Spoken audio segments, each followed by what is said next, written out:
दोस्तों આગળ વધીએ પહેલાં સબસ્ક્રાઇબ બટન જરૂરથી દબાવો અને હા બેલ બટન પણ દબાવો જેથી દરેક વિડીયો જલ્દી મળી શકે।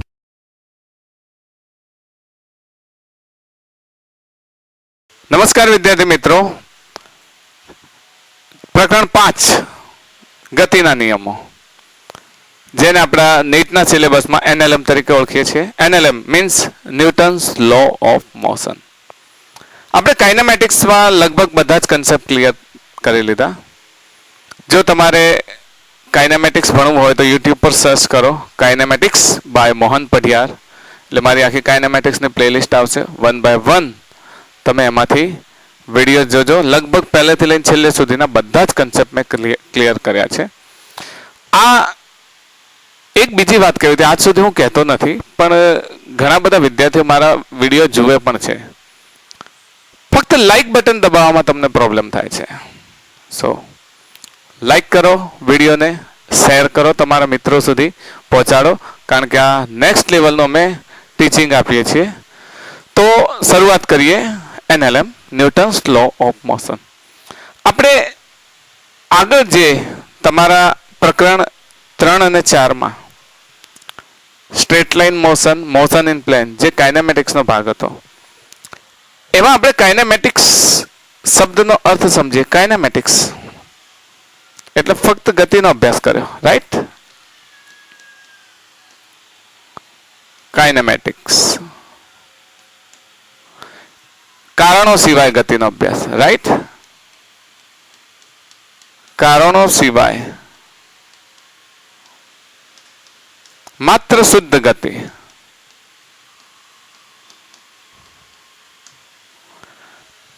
પણ હવે જે ભણીએ છીએ NLM Newton's law of motion, જેને આપણે શું કહીશું ડાયનેમિક્સ, ગતિનો અભ્યાસ તો ખરી, તેના કારણો સહિત અભ્યાસ,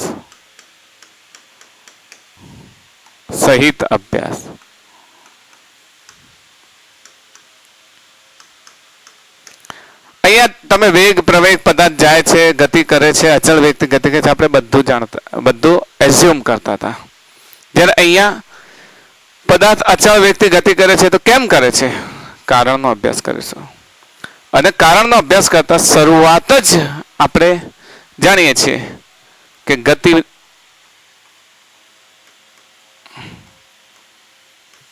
ગતિ માટે જવાબદાર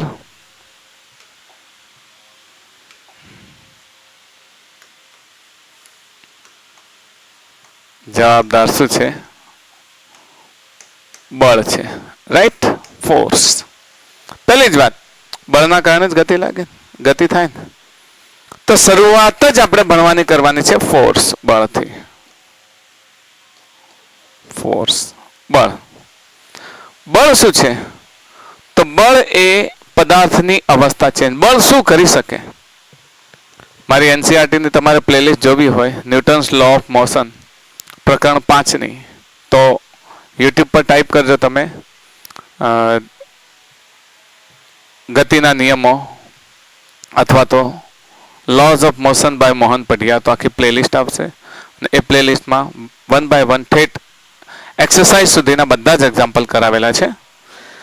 अहीं आपणे फोर्स अंगे समजीए। बळ, बळ शुं करे छे? तो बळ पदार्थनी अवस्था बदली शके छे, पदार्थनी अवस्था बदली शके।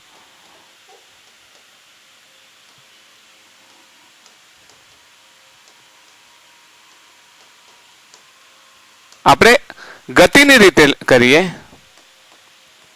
तो स्थिर अवस्था होय ए पदार्थ, स्थिर पदार्थ शुं करे छे? गति करवा लागे छे। ओके? જ્યારે બળ લાગે ત્યારે સ્થિર પદાર્થ શું કરે છે? ગતિ કરવા લાગે છે। બીજું, તમને ખબર સ્થિર પદાર્થ ગતિ કરવા લાગે છે? ફૂટબોલ પડ્યો છે અને ખેલાડી એને કિક મારે તો સ્થિર રહેલો પદાર્થ ગતિ કરે છે।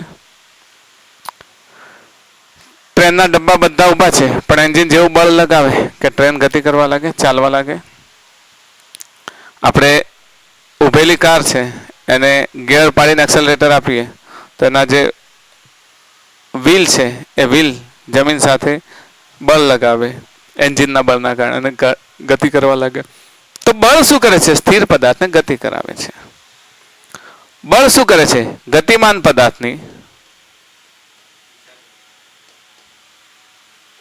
પદાર્થને સ્થિર કરી શકે છે.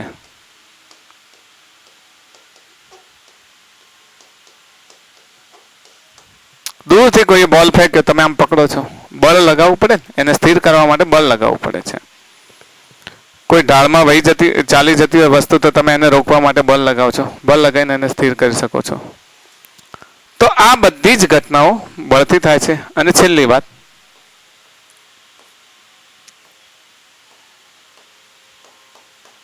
બળ દ્વારા ગતિમાન પદાર્થની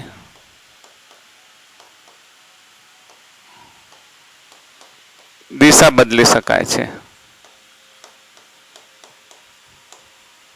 ઓકે, તો બળ સ્પેશિયલી આ કાર્ય કરે છે. પદાર્થ સ્થિર હોય તો એને ગતિમાં લાવે છે, ગતિમાન પદાર્થ હોય તો એની દિશા બદલે છે. આ નાની નાની બાબતોને યાદ રાખશો.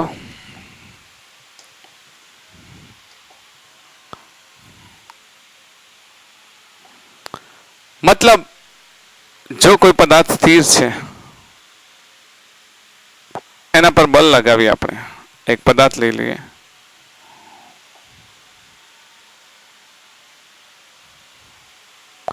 સ્થિર પદાર્થ પર જ્યારે આપણે બળ લગાવીએ,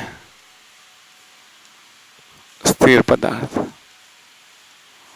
બળ લગાવતા શું થશે? ગતિ કરવા લાગશે. પદાર્થ ગતિ કરે છે.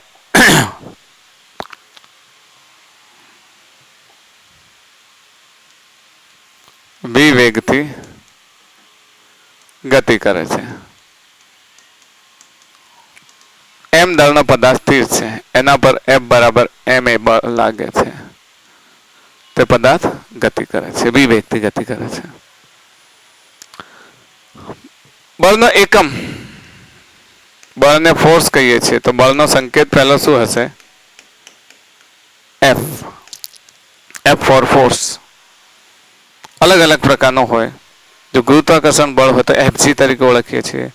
કેન્દ્રગામી બળ હોય તો Fc તરીકે ઓળખીએ છીએ. સ્પ્રિંગ ફોર્સ હોય તો Fsp તરીકે ઓળખીએ છીએ. મતલબ એની પછી જે નાનો સંકેત છે ને, વિદ્યુત બળ હોય તો Fe તરીકે ઓળખીએ છીએ. તો એની સાથે જે નાનો સંકેત છે એ એનો પ્રકાર દર્શાવે છે, એનો પ્રકાર દર્શાવે છે. ઓકે, બળનો એકમ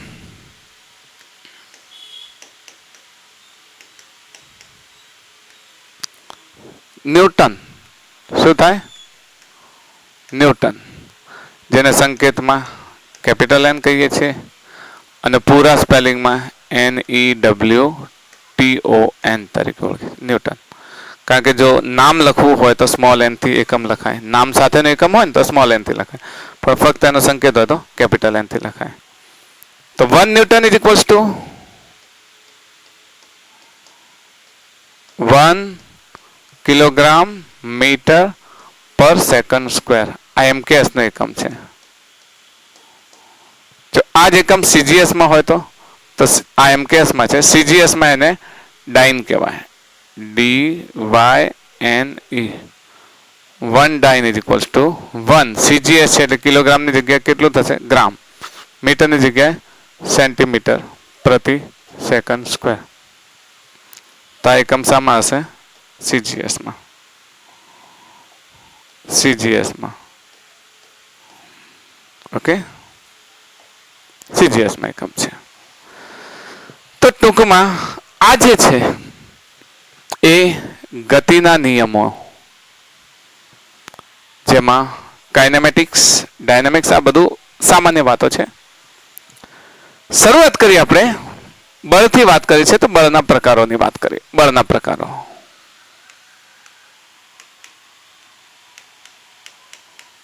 થોડું ફટાફટ લઈ લઈએ. બળના પ્રકારો, બળના મુખ્યત્વે 2 પ્રકાર છે. બળના મુખ્યત્વે 2 પ્રકાર છે. એક છે સ્પર્શીય બળ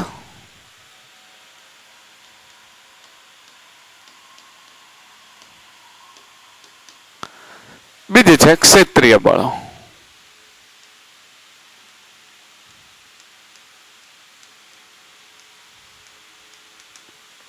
સ્પર્શીય બળો એવા બળો કે જેને લગાવવા માટે તમારે સ્પર્શ કરવો પડે, બોડી સાથે ટચ કરવો પડે. ને ક્ષેત્રીય બળો દૂરથી પણ એને બળ ફોર્સ લગાવી શકાય. તો આવા પ્રકારના બળો છે જેમાં સ્પર્શીય બળોમાં પહેલું બળ છે, આપણે સ્પર્શીય બળો માટે ખાના અલગ અલગ બનાવી દઈએ. બરાબર, પહેલા એની લાઈન લઈ લઈએ.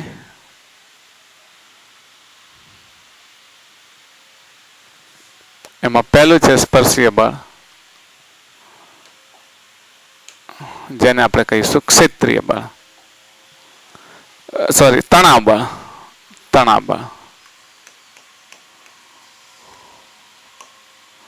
તણાવ બળ આપણે બધાને ડિટેલમાં સમજીએ છીએ. પહેલું છે તણાવ બળ, પછી બીજું આવે છે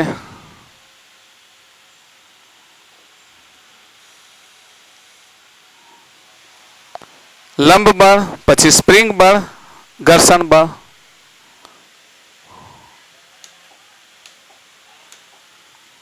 લંબ બળ,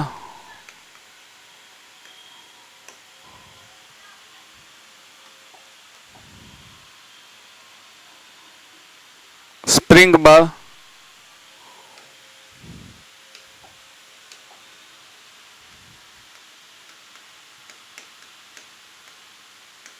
સ્પ્રિંગ બળ, અને પછી આવે છે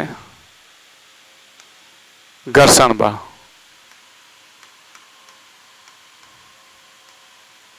બળ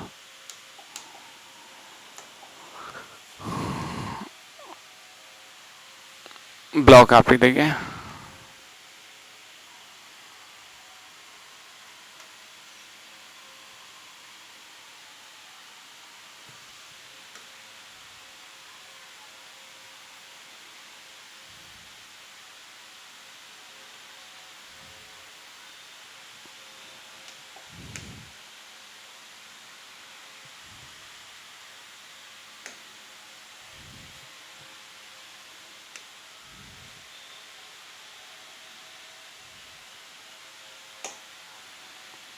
ઓકે, તણાવ બળ, લંબ બળ, સ્પ્રિંગ બળ, ઘર્ષણ બળ. જો તણાવ બળ આપણે બધાને બહુ ડિટેલમાં લઈશું. ક્ષેત્રીય બળો, ક્ષેત્રીય બળોના પણ બે પ્રકાર છે. ક્ષેત્રીય બળ મુખ્યત્વે ત્રણ પ્રકાર છે. પહેલો પ્રકાર છે વિદ્યુત બળ, અથવા પહેલો આપણે જનરલ પ્રકાર લઈ ચલો, ગુરુત્વાકર્ષણ બળ. પછી બીજો પ્રકાર લે વિદ્યુત બળ. ત્રીજો પ્રકાર છે ચુંબકીય બળ.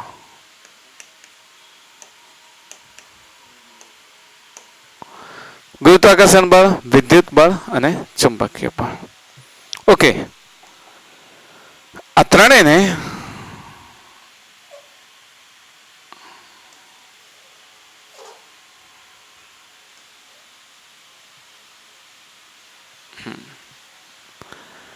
શરૂઆત કરીએ વન બાય વન બળથી. તણાવ બળ, તણાવ બળ એટલે કઈ કઈ પદાર્થોમાં લાગે. તણાવ બળ મુખ્યત્વે યાદ રાખજો,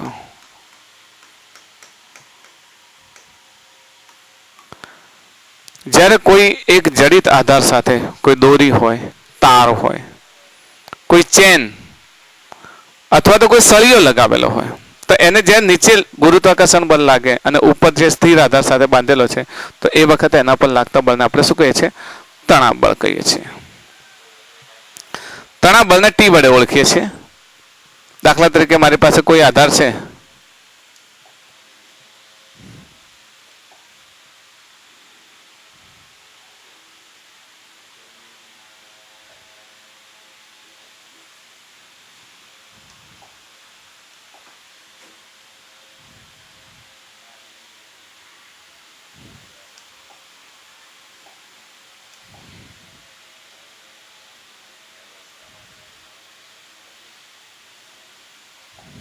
જો એમ દળનો પદાર્થ કોઈ દોરી સાથે બાંધેલો છે, જડિત આધાર સાથે. તો તણાવ બળ હંમેશા આ જે સપાટી અને સંપર્ક હોય ને એનાથી દૂરની તરફ તણાવ બળ લાગે. આ સંપર્ક સપાટી તો એની તરફ તણાવ બળ ટી લાગે. બરાબર. તો તણાવ બળ સ્પર્શ બિંદુથી દૂરની તરફ લાગે.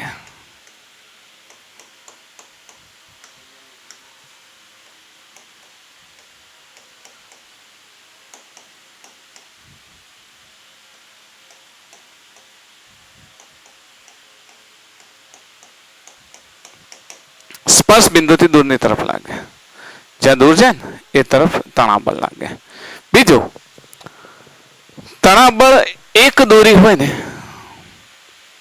એક દોરી હોય તો એ દોરી પર સમાન તણાવ બળ, પણ દોરી બદલાય તો તણાવ બળ બદલાય. ને તણાવ બળ જો સ્પર્શ બિંદુથી દૂરની તરફ લાગે એનો મતલબ ધનુષ બાણનો સિદ્ધાંત લઈ લઈએ આપણે, એટલે તમને વધારે યાદ રહી જાય. દાખલા તરીકે આ એક સપાટી છે, સમજો. આ સપાટી પર હું બે બ્લોક મૂકું છું અહીંયા આગળ. એક બ્લોક અહીંયા મૂક્યો મેં, બીજો બ્લોક અહીંયા મૂક્યો. એમના વચ્ચે હું કોઈ દોરી બાંધી દીધી. અહીંયાથી બળ લાગે છે એફ, એટલે સિસ્ટમ આ તરફ ગતિ કરશે. તો આ જગ્યાએ લાગતું તણાવ બળ કઈ દિશામાં હોય? આ દિશામાં ટી. ને આ બિંદુએ લાગતું તણાવ બળ આ હોય. ધનુષ બાણનો સિદ્ધાંત યાદ રાખો. કોઈ વ્યક્તિ અહીંયા ઉભો છે, એના હાથમાં ધનુષ છે.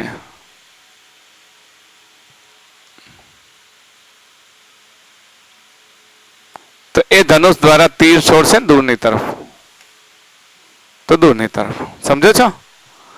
અહીંયા પણ એ જ વ્યક્તિ ઉભો છે, તો એ જો તીર છોડે, આપણે ધનુષ આ રીતે જ બનાવીએ ને,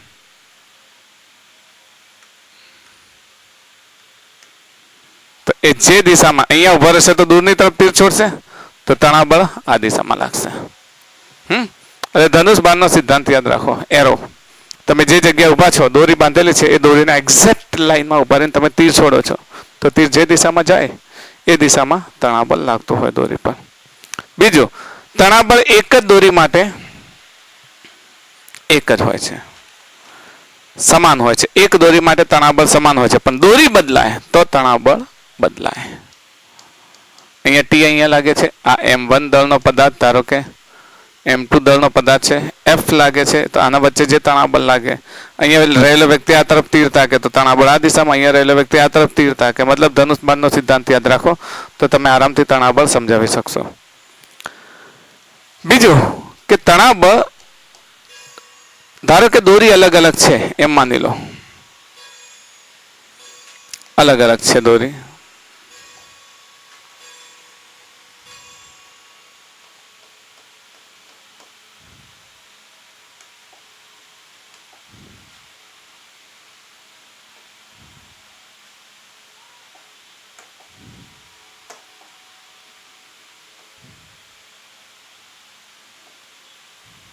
આ બે પદાર્થ છે, એમને દોરી વડે બાંધેલા છે.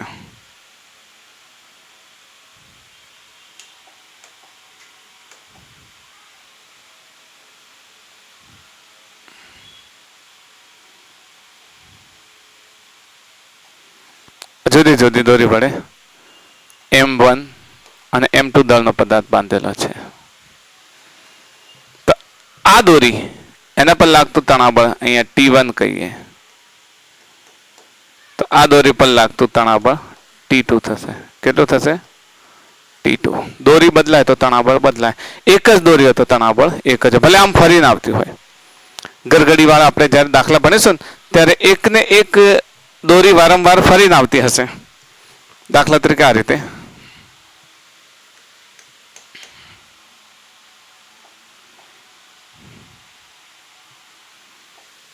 જડિત આધાર છે, જડિત આધાર સાથે ગરગડી બાંધેલી છે. ધારો કે પુલ્લી, આ પુલ્લી બાંધેલી છે, પુલ્લી સાથે દોરી બાંધેલી છે.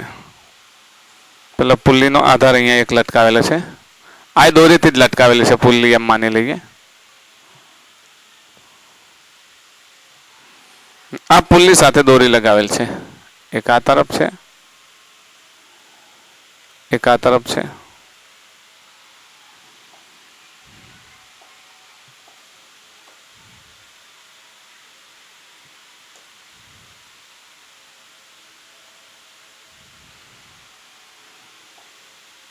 આ M1 દળ, M2 દળ. પુલ્લીના ઘણા બધા દાખલા લઈશું. આ દોરી એક જ છે. આ આમ ફરીને આવે છે, દોરી એક જ છે.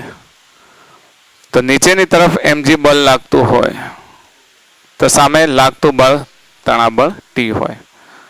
આ M2G. અહીંયા M1G લાગતું હોય તો લાગતું તણાબળ T હોય. કારણ કે દોરી એક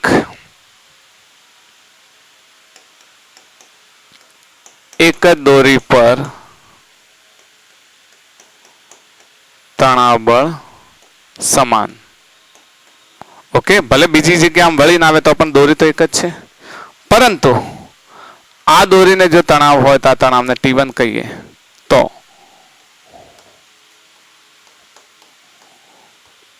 દોરી બદલાય તો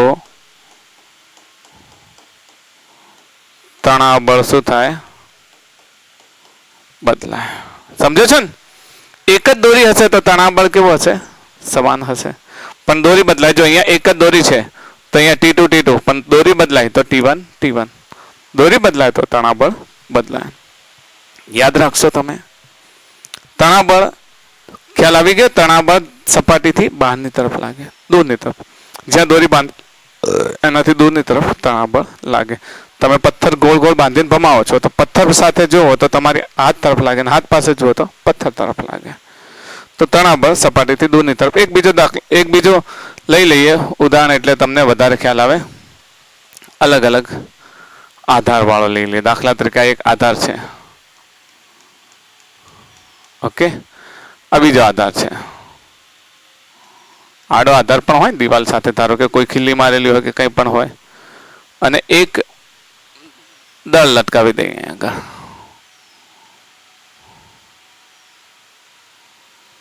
ને એની સાથે દોરી બાંધી છે. ધારો કે અહીંયાથી આમ બાંધી છે, અહીંયાથી આમ બાંધી છે. એમ દળનો પદાર્થ છે. એમ દળનો પદાર્થ હોય તો નીચે mg લાગે. ઓકે, અહીંયા દોરી પર લાગતું બળ T1. તો આ એ જ દોરી છે એટલે T1 હશે. દોરી બદલાય તો અહીંયા શું થશે? T2. તો અહીંયા પણ શું થશે? T2. ઓકે, દોરી બદલાય તો તણાવ બદલાય. દોરી એની એ જ, ભલે ફરીને ગરગડી પરથી આવે તો પણ દોરી એની જ, તો તણાવ પણ શું હશે? એનો જ. તો તણાવ બળ અંગે આઈ થિંક તમારો કન્સેપ્ટ ક્લિયર થઈ ગયો. તણાવ બળ દોરી હોય, તાર હોય, ચેન હોય, સળીઓ હોય, ગમે તે હોય, એના પર તણાવ બળ લાગે. તમારે ઘન પદાર્થના યાંત્રિક ગુણધર્મો હશે, એમાં જાડો સળિયો હશે તો સળિયા પર તણાવ બળ લાગશે. જેમાં તમે યંગ મોડ્યુલસ શોધશો એટલે સળિયાની લંબાઈમાં વધારો થાય, એ બધી બાબતો આવશે તમારે. તો એમાં મુખ્યત્વે તણાવ બળ જ છે. એમાં બળ તરીકે કયું બળ લેવામાં આવે છે? તણાવ બળ લેવામાં આવે છે. પછી બીજું આવે છે લંબ બળ. લંબ બળ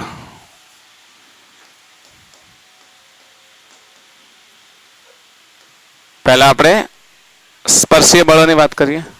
તણાવ બળ સમજી ગયા. લંબ બળ, કોઈ પણ પદાર્થ સપાટી પર પડ્યો છે તો સપાટી પર પડ્યો હોય તો એ સપાટી પર ગુરુત્વાકર્ષણ બળ લગાડે.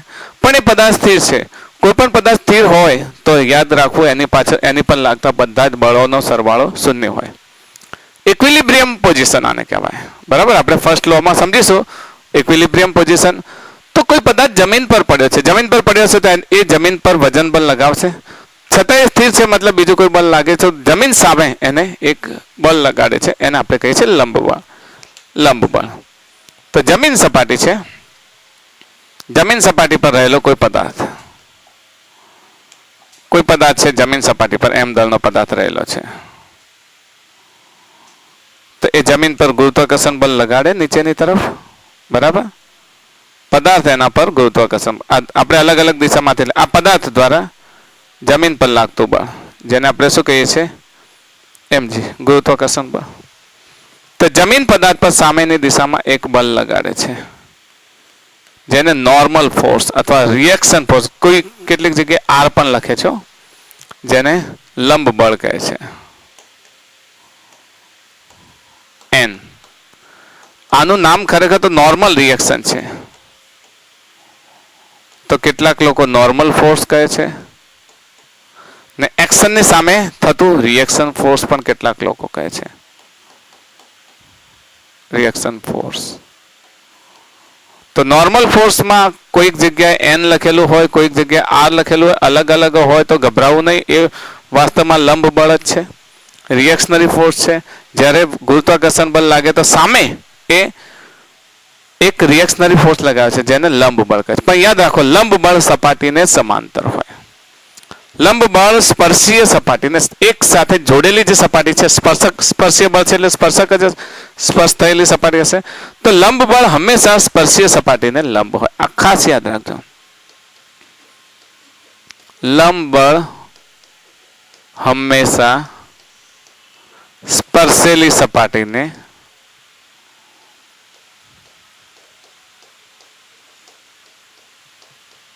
લંબ હોય છે. આ પદાર્થ ઉપર નથી જતો, નીચે નથી જતો, તો અહીંયા નોર્મલ કોના બરાબર મળે છે? mg બરાબર મળે છે. મળે છે ને? પણ નોર્મલ દરેક વખતે mg બરાબર મળે એવું જરૂરી નથી. ધારો કે કોઈ અલગ ઢાળવાળો માર્ગ છે અને ઢાળવાળા માર્ગ પર જો આપણે વિચાર કરીએ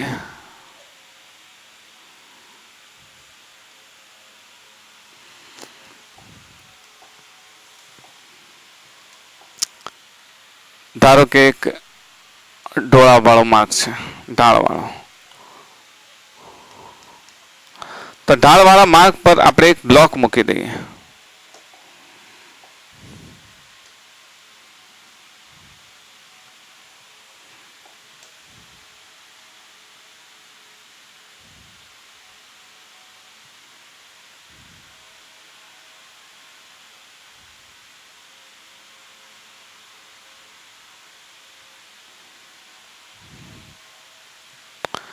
તો આ જે પદાર્થ છે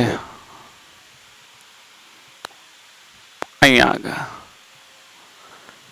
એ કઈ સપાટીને થીટા ખૂણો છે? ધારો કે આ થીટા ખૂણો છે. થીટા એંગલ એ ઢાળ છે. તો આ સપાટી સાથે સ્પર્શેલ છે, તો લંબ બળ એના પર કઈ દિશામાં લાગશે? સપાટીથી ઉપર તરફ લાગશે. પરંતુ આ પદાર્થ દ્વારા લાગતું ગુરુત્વાકર્ષણ બળ તો હંમેશા લંબ હોય છે નીચેની તરફ. તો ગુરુત્વાકર્ષણ બળ ક્યાં લાગશે? નીચેની તરફ, જેને આપણે mg કહીશું. તો લંબ બળ કોના બરાબર છે? રિએક્શનરી ફોર્સ પણ કહે છે ઘણા લોકો. તો અહીંયા પછી તમારે શું કરવું પડે? ઘટકો લેવા પડે. આના બે ઘટકો લેવા પડે. કોના? આપણે આના mg ના. એક આ દિશામાં, આ વિઝિબલ નહીં થાય.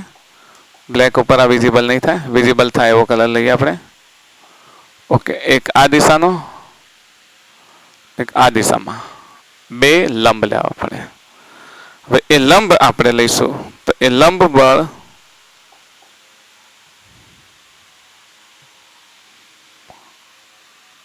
આ દિશામાં હોય. એક ઘટક આ દિશામાં હોય. આ થીટા છે તો આ ખૂણો થીટા થશે. કેમ? તો કે આ આને લંબ છે ને આ આને લંબ છે. આ વચ્ચે ખૂણો થીટા તો આના વચ્ચે ખૂણો થીટા. તો mg નો આ ઘટક કયો થશે? mg cos થીટા ને આ થશે mg sin થીટા. ખ્યાલ આવે ને? કેમ આ બંને વચ્ચેનો એંગલ જો આને લંબ આ રહ્યા છે અને આને લંબ આ છે, તો આ બંને વચ્ચે ખૂણો થીટા હોય તો આ બંને વચ્ચે પણ ખૂણો કેટલો હોય? થીટા. તો અહીંયા લંબ બળ કયું છે? આ રહ્યા લંબ બળ.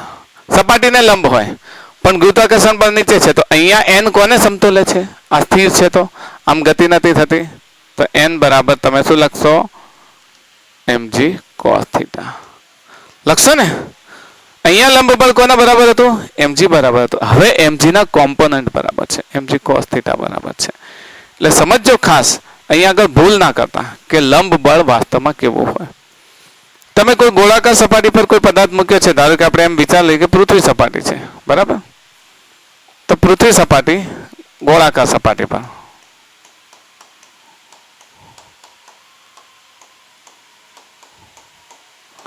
ધારો કે પૃથ્વી સપાટીની વાત કરીએ તો પૃથ્વી સપાટી આ રીતે લઈ લઈએ.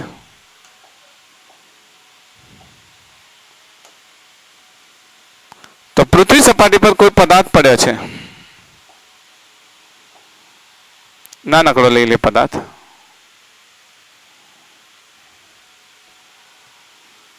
આ નાનકડો પદાર્થ લઈ લઈએ.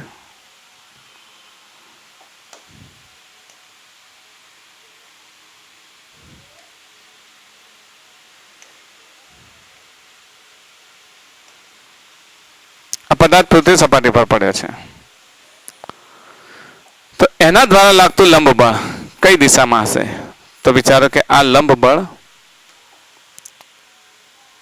આ દિશામાં હોય, આનું લંબ બળ આ દિશામાં હોય, તો એને સમતોલતું ગુરુત્વાકર્ષણ બળ, એ ગુરુત્વાકર્ષણ બળ કેન્દ્રમાંથી પસાર થાય.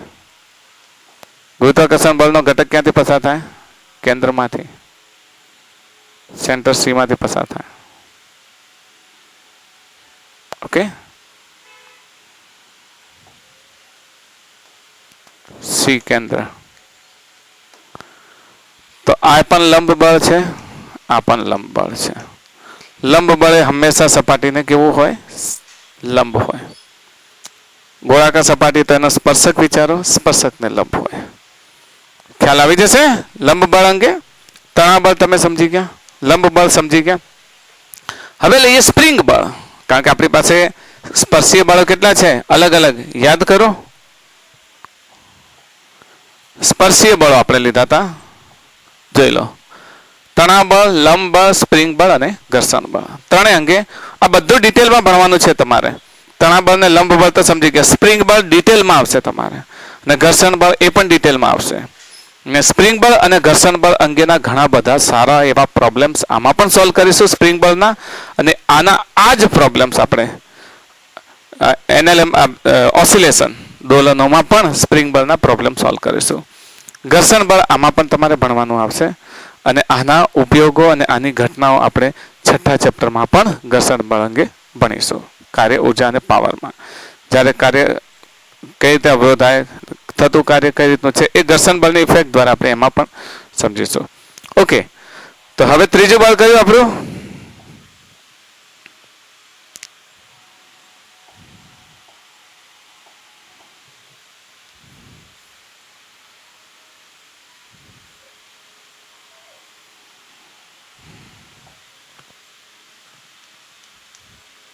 ત્રીજું બળ છે સ્પ્રિંગ બળ.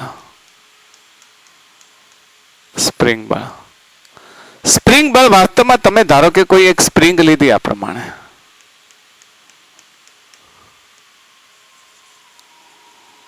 આ એની નોર્મલ પોઝિશન છે, સામાન્ય અવસ્થા. હવે આ જ સ્પ્રિંગને તમે કોઈ વજનદાર પદાર્થ લટકાડો છો અહીંયા આગળ, તો સ્પ્રિંગની લંબાઈ જે એક્સ હતી એમાં વધારો ડેલ્ટા એક્સ જેટલો થાય, ડેલ્ટા એક્સ જેટલો થાય, અથવા તો સ્પ્રિંગની લંબાઈમાં વધારો થાય. તો આ સ્પ્રિંગ પર વજન લટકાડો તો આ પદાર્થ નીચે આવશે. ક્યારે સ્થિર થશે? જ્યારે સ્પ્રિંગ બળ અને ગુરુત્વાકર્ષણ બળ સરખું થશે ત્યારે સ્થિર થશે ને. નીચેની તરફ કયું બળ લાગે છે?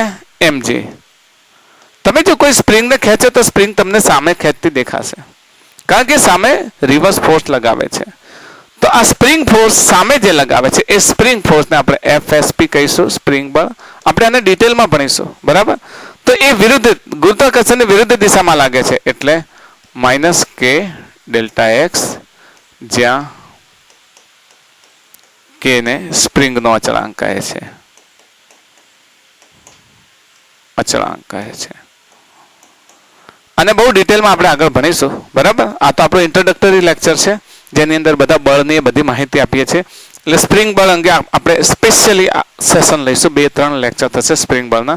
ને સ્પ્રિંગના જોડાણો છે, સ્પ્રિંગ વડે લાગતું બળ છે, અનુરૂપ આપણે કે શોધવાનો આવે છે, સમાંતર જોડાણ સ્પ્રિંગના, શ્રેણી જોડાણ સ્પ્રિંગના, એમાં અનુરૂપ કે શોધવાનો, આ બધી જ સમતુલ્ય કે શોધવાનો, આ બધી જ ઘટનાઓ આપણે સ્પ્રિંગ બળમાં સમજીશું. ઓકે, અને પછી આવે છે ઘર્ષણ બળ.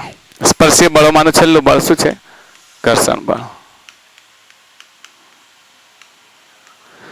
ઘર્ષણ બળ પણ આપણે સ્પેશિયલી અલગ અલગ પ્રકારના ઘર્ષણ બળ છે. ઘર્ષણ બળના 2 કે 3 સેશન આપણા થશે.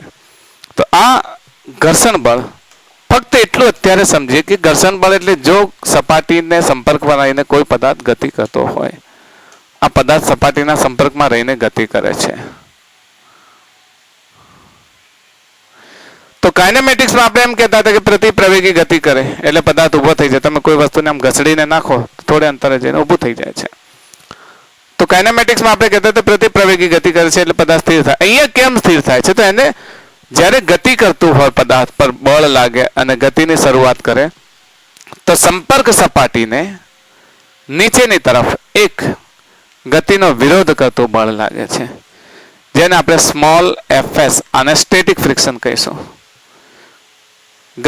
ગતિમાન પદાર્થ હોય તો કાઇનેટિક ફ્રિક્શન કહીએ. તો આ ગતિનો વિરોધ કરતું સંપર્ક સપાટીએ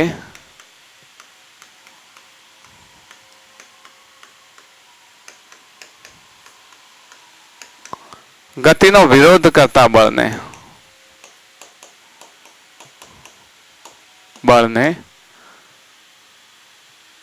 ઘર્ષણ બળ કહે છે. આના અંગે ડિટેલ માહિતી આ જ ચેપ્ટરમાં ભણવાની છે. પણ સ્પર્શીય બળોમાં જે આપણા 4 બળો છે, કયા કયા? પહેલું બળ તણાવ બળ, લંબ બળ, સ્પ્રિંગ બળ અને ઘર્ષણ બળ.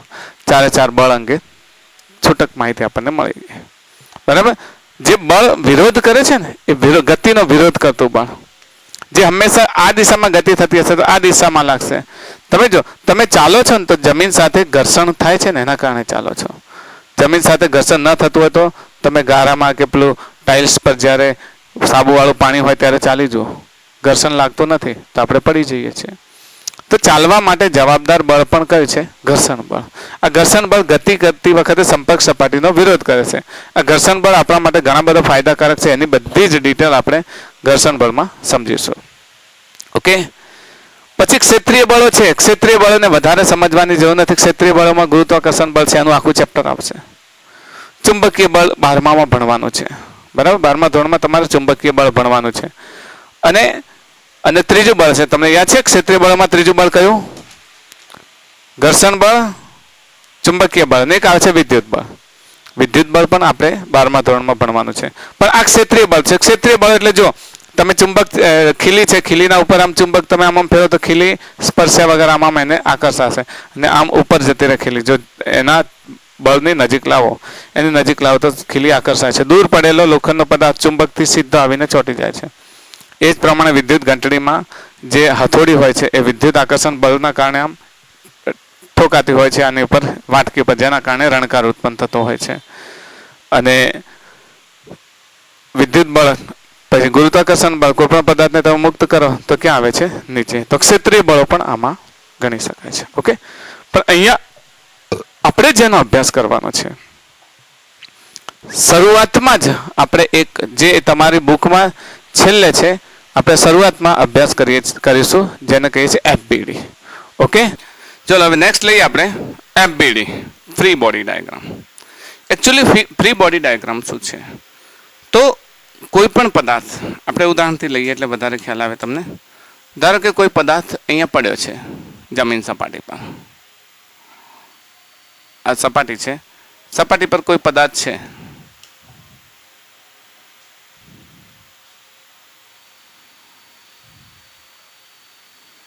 કોઈ પદાર્થ છે. હવે આ પદાર્થ જમીન સપાટી પર જે બળ લગાવે એને આપણે શું કહીએ?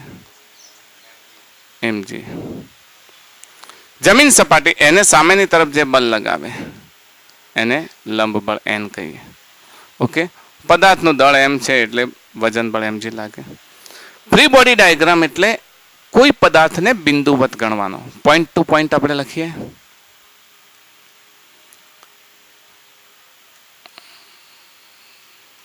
કોઈ પણ પદાર્થની FBD માટે તેને બિંદુવત ગણવામાં આવે છે. ઓકે. બિંદુવત ગણી લીધો. હવે બિંદુવત ગણ્યા પછી આ ધારો કે આ બિંદુવત ગણી લીધો m દળનો પદાર્થ. પછી તેના પર લાગતા બધા જ બળોને દર્શાવવામાં આવે છે.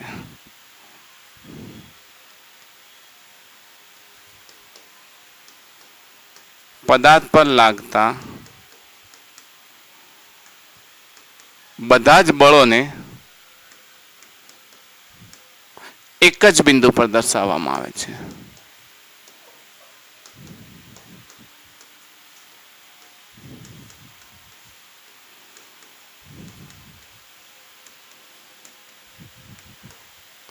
ચલો અહીંયા આગળ નીચેની તરફ mg, ઉપરની તરફ n. રાઈટ. જો પદાર્થ સંતુલિત અવસ્થામાં હોય,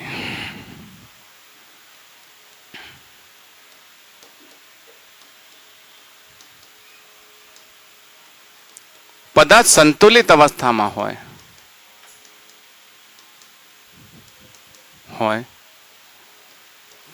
તો સામસામેના બળના મૂલ્યો સરખા લેવામાં આવે છે.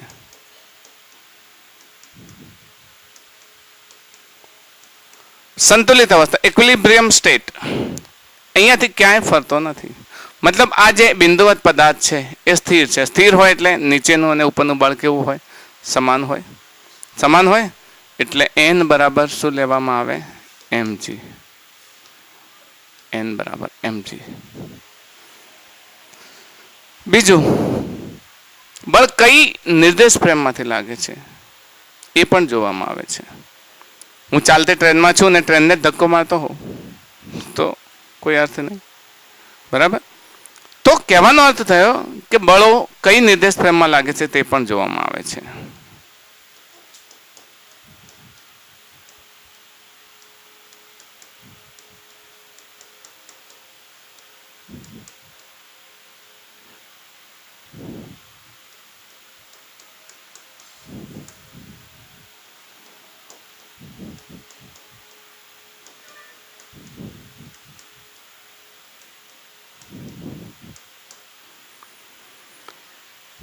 હવે તમે કોઈ ગતિમાન નિર્દેશ ફ્રેમમાં હો ને એ જ નિર્દેશ ફ્રેમને ધક્કો મારતા હો તો શક્ય નથી. બરાબર. મતલબ કોઈ ગતિ નિર્દેશ ફ્રેમમાંથી બળ લાગતું હોય, કોઈ સ્થિર નિર્દેશ ફ્રેમમાંથી બળ લાગતું હોય. આપણે ચાલીએ છીએ કેમ ચાલીએ છીએ? કેમ ચાલીએ છીએ કે ઘર્ષણ બળ લાગે છે. ઘર્ષણ બળ લાગે એટલે આપણી બોડી આગળ જાય છે. આપણી બોડી આગળ જાય છે એટલે આપણી પાસે રહેલી બધી જ વસ્તુ મૂવેબલ ફ્રેમમાં છે અને નીચે પડેલી વસ્તુ બધી સ્થિર નિર્દેશ ફ્રેમમાં છે. સિમિલરલી ટ્રેનની અંદર બેઠેલા વ્યક્તિઓ ગતિ નિર્દેશ ફ્રેમમાં છે અને એ ગતિ નિર્દેશ ફ્રેમમાં તમે હાથમાં આમ દડો ઉછાળો તો એ દડો ઉછળીને તમારા હાથમાં જ આવે છે. બરાબર. તમે અને જે ઉછળેલો દડો બધું જ ગતિ કરે છે એક સાથે. વાસ્તવમાં તમે દડાને હાથથી ઉછાળો, આ ગતિ નિર્દેશ ફ્રેમમાં છો તો અહીંયા તમારો હાથ છે, અહીંયાથી દડો ઉછળે છે ને પાછો તમારા હાથમાં આવે. એ દરમિયાન ટ્રેન આટલે પહોંચી ગઈ તો તમારો હાથ આટલે, એટલે દડાનો વેગ કેવો થઈ ગયો? આમ થઈને આમ આવે છે. થાય છે ને? તો એ દડો સીધો તમારા હાથમાં જ આવે છે, પણ જ્યાં તમે ફીલ કરો ત્યાં તમને એવું લાગે કે દડો આમ. બહારની નિર્દેશ ફ્રેમમાં એની ગતિનો પથ આવો લાગે, જ્યારે અંદરની નિર્દેશ ફ્રેમમાં આપણને ગતિપથ કેવો લાગે છે? આવો જ લાગે છે. લાગે છે ને? તો અલગ અલગ નિર્દેશ ફ્રેમમાંથી બળ કઈ રીતે લાગે છે અને એ કઈ રીતે ગતિપથ બને છે, બધી જ વાત આમાં FBDમાં સમજવામાં આવે છે. ઓકે, આપણે લઈ લઈએ. ઘણી વખત એવું હોય છે કે જે લાગતા બળો છે એક કરતાં વધારે હોઈ શકે, એક કરતાં વધારે બળો લાગતા હોઈ શકે. દાખલા તરીકે આ પ્રમાણે આપણે લઈએ કે ચલો એક પુલ્લીવાળો એક્ઝામ્પલ લઈ લઈએ. પુલ્લીવાળો એક્ઝામ્પલ લઈ લઈએ કે આ એક જડિત આધાર છે, જડિત આધાર સાથે પુલ્લી છે.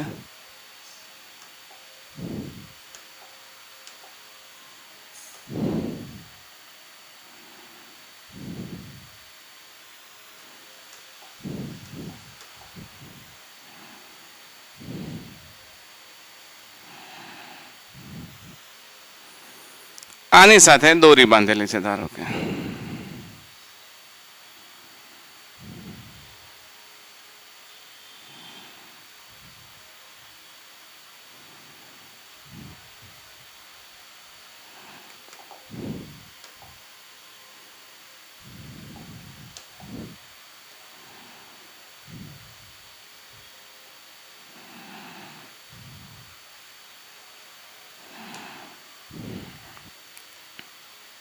m1 m2 આ દોરી છે તો નીચે લાગતું બળ કેટલું હોય m1g ઉપર લાગતું બળ તણાબળ T અહીંયા પણ તણાબળ T નીચેની તરફ લાગતું m2g રાઈટ હવે અહીંયા વિચારો કે અહીંયા દોરી અલગ છે તો તણાબળ T1 લઈએ બધાની એફબીડી લઈએ ચલો પહેલા m1 દળની એફબીડી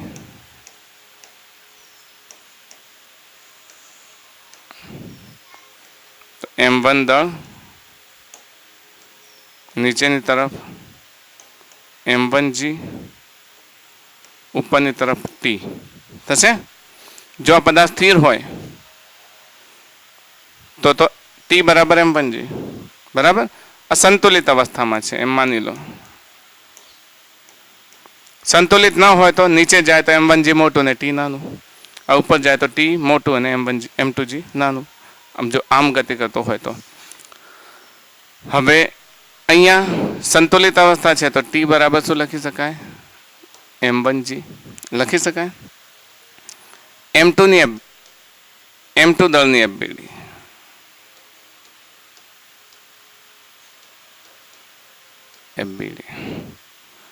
અહીંયા m2 દળ અને નીચે m2g ઉપર T તો શું થશે T બરાબર m2g ઓકે પુલ્લીની એફબીડી લઈએ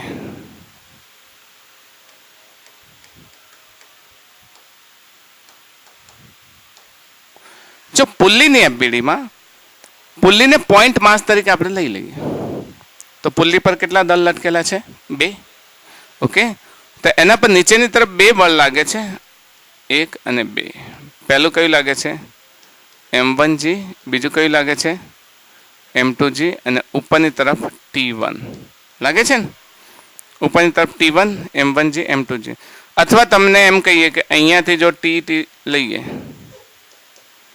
તો બંને તરફ T લાગે છે તો T1 બરાબર સંતુલિત અવસ્થામાં શું થશે m1g પ્લસ m2g લઈ શકાય m1g પ્લસ m2g તો આ પુલ્લીની એફબીડી થઈ આ એફબીડી તમને ખ્યાલ આવી ગયો છે કે કયા પદાર્થ દ્વારા ક્યાં બળ લાગે ક્યાં ફોર્સ લાગે એ એફબીડીના સંદર્ભમાં આપણે લઈએ છીએ ફ્રી બોડી ડાયાગ્રામ જે તે પદાર્થને લો છો એને બિંદુવત લો એ બિંદુવત લઈ અને એના પર લાગતા બધા બળોની દિશા દર્શાવો જો પદાર્થ ઇક્વિલિબ્રિયમ પોઝિશનમાં છે તો સામસામેના બળોને સરખા જો પદાર્થ ગતિ કરે છે તો એની ગતિની દિશામાં જે બળ હોય મોટું અને સામેનું બળ કેવું હશે નાનું એ આપણે ગતિ વખતે આરામથી સમજીશું ઓકે તો સિમ્પલી એફબીડી અંગે એનાથી વધારે આપણે સમય ફાળવવાની જરૂર નથી આપણે સીધા ન્યૂટનના પ્રથમ નિયમ પર આવીએ તો લઈ લઈએ ન્યૂટનનો પ્રથમ નિયમ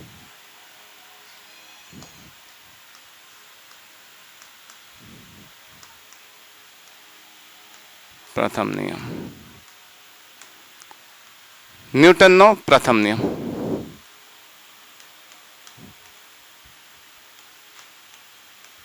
ન્યૂટન્સ ફર્સ્ટ લો જો ન્યૂટનના પ્રથમ નિયમમાં આપણે તમારી એનસીઈઆરટીમાં જે વ્યાખ્યા આપી છે એ વ્યાખ્યા મુજબ જેને કહે છે ઇનર્શિયા જડત્વનો નિયમ બાહ્ય બળની ગેરહાજરીમાં સ્થિર પદાર્થ સ્થિર રહે છે અને ગતિમાન પદાર્થ પોતાની ગતિ અચળ વેગથી જાળવી રાખે છે સમજો એના સ્ટેટમેન્ટને સમજો બાહ્ય બળની ગેરહાજરીમાં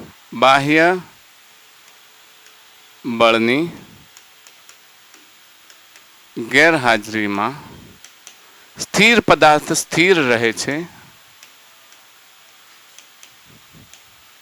સ્થિર રહે છે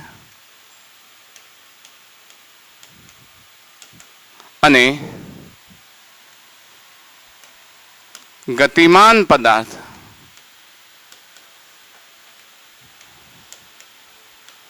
પોતાની ગતિ ગતિ અચળ વેગથી જાળવી રાખે છે.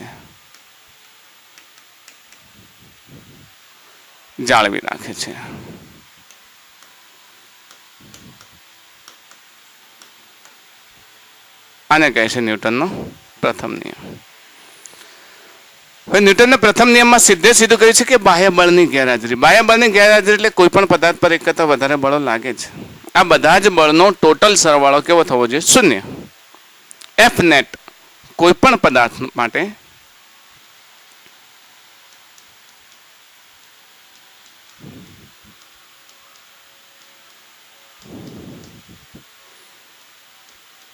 એફ નેટ શું થવું જોઈએ? 0. એના પર લાગતા બધા જ બળોનો સદિશ સરવાળો કેવો થવો જોઈએ? 0.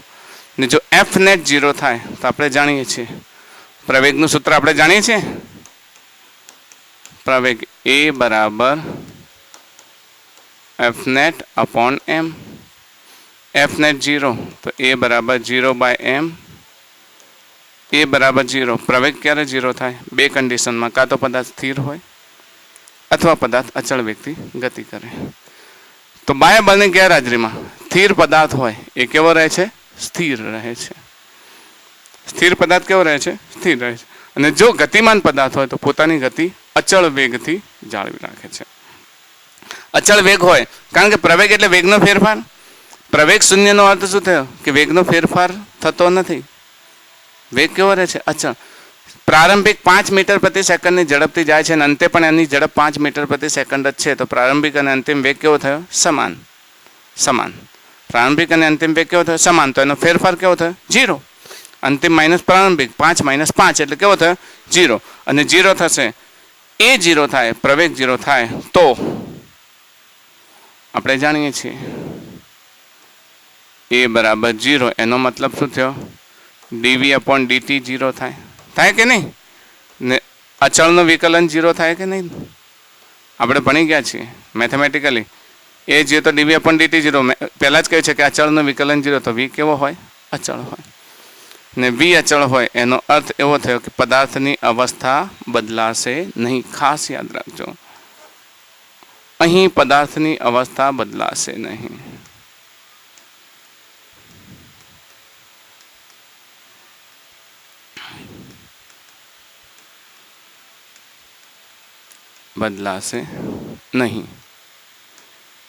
એનો અર્થ કે જો પદાર્થ સ્થિર છે તો સ્થિર જ રહેશે, ને ગતિ કરતો હશે તો અચળ વેગથી ગતિ કરતો હશે.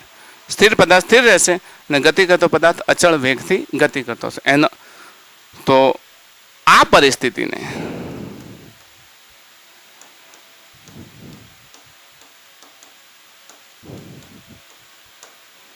સંતુલિત સ્થિતિ કહે છે. કઈ સ્થિતિ કહે છે? સંતુલિત સ્થિતિ અથવા સંતુલિત અવસ્થા. Equilibrium state.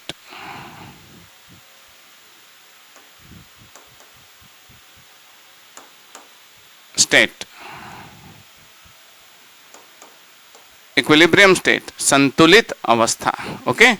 સંતુલિત અવસ્થા દરમિયાન તેના પર લાગતો કુલ બળ કેટલું હોય? 0 હોય. યાદ રહેશે? તેના પર લાગતું કુલ બળ કેટલું હોય? 0 હોય. આપણે ઉદાહરણ લઈએ. ફોર એક્ઝામ્પલ, પહેલા તો પ્રથમ નિયમ યાદ કરી લઈએ.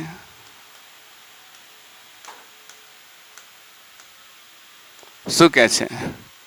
પદાર્થ પર લાગતું બાહ્ય બળ 0 હોય તો તેનો પ્રવેગ 0 હોય તો તેનો વેગ અચળ હોય.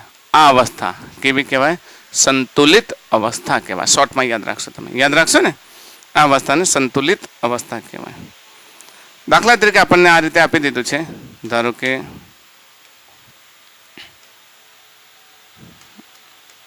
આ જડિત આધાર છે.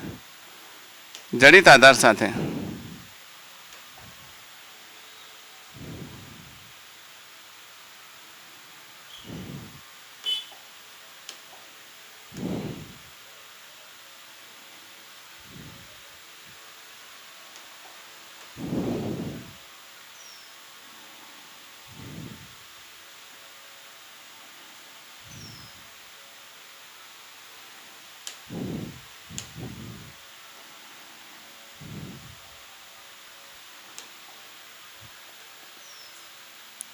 આપણે દળ લઈ લઈએ એનું 2 કિલોગ્રામ ને 5 કિલોગ્રામ 2 kg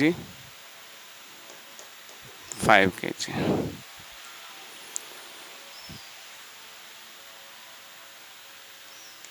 દરેક દોરીનું તણાવ શોધો અથવા આપણે આવું લખીએ સંતુલિત અવસ્થામાં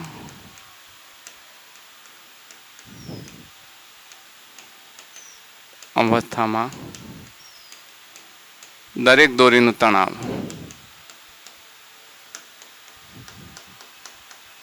બરાબર ખાલી જગ્યા. સમજો આ 5 છે તો નીચેની તરફ 5g લાગે, m1 હતો તો m1g 5g. ઉપરની તરફ ધારો કે t1 લાગે. ઓકે, સમજો છો? તો એ t1 ના સામે બી t1 જ લાગશે કારણ કે દોરી સમાન તો તણાવ બળ સમાન. પણ આના દ્વારા એક બીજું બળ લાગે છે નીચેની તરફ, કયું? 2g લાગે ને. અને ઉપરની તરફ ધારો કે આ શું છે? t2. Okay, t2. આપણે દરેક દોરીનો તણાવ શોધવાનું છે. કોની એફબીડી લઈએ? નીચેના 5 કિલોગ્રામની. તો 5 કિલોગ્રામની એફબીડી લઈએ 5 kgની. તો 5 kg માટે નીચેની તરફ કેટલું લાગે? 5g. g બરાબર 10 લઈ લેવાનું હો, 10 મીટર સેકન્ડ રેઝ ટુ -2. ને ઉપરની તરફ કેટલું છે? t1. તો શું થશે? સંતુલિત અવસ્થા હોવાથી t1 બરાબર 5g 5 × 10 50 newton, that is t1. ખ્યાલ આવી ગયો? બીજાની એફબીડી લઈએ. કોની? 2 kgની. 2 kgમાં નીચે 2 બળ લાગે છે, એક t1, બીજું 2g લાગે છે. ઉપરની તરફ કયું બળ લાગે છે? t2. નીચેની તરફ 2 લાગશે ને, 2g અને t1. હવે આની એફબીડીમાં શું થશે? t2 બરાબર, 1 મિનિટ આને બ્લોક કરી દઈએ.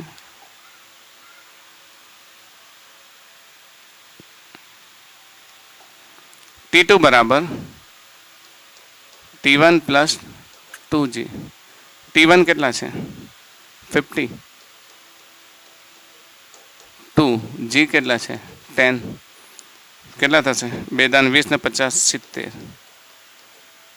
70 ન્યૂટન t2.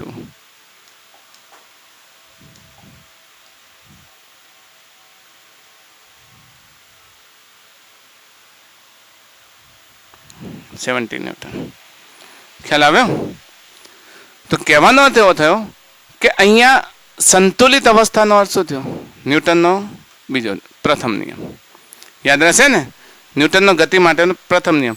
કારણ કે પ્રથમ નિયમમાં આપણને સંતુલિત અવસ્થા એટલે એફ નેટ 0 કહ્યું છે ને. એફ નેટ 0 હોય તો હવે બીજી વાત કે ઘણી વખત એવું થાય છે કે ઘણી બધી દિશામાં બળ લાગે, એક્સ દિશામાં, વાય દિશામાં. એક પદાર્થ પર ઘણી બધી દિશામાં બળ લાગે.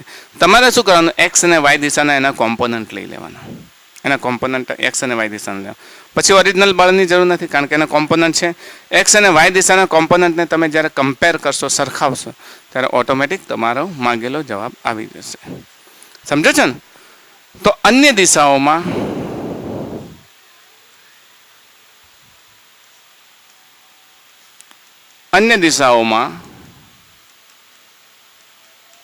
લાગતા બળ માટે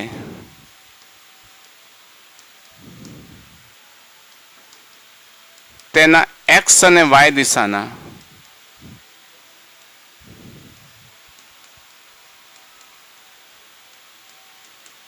ઘટકો લેવા.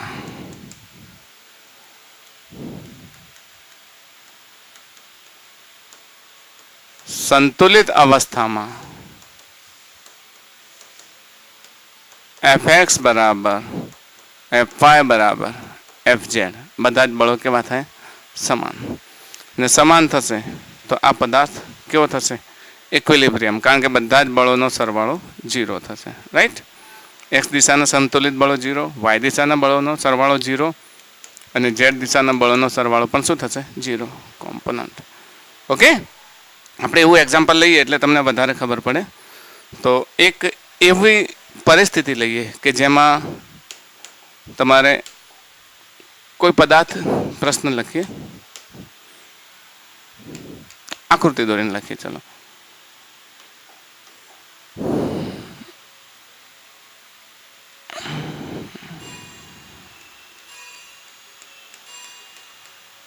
એક સ્ટેજ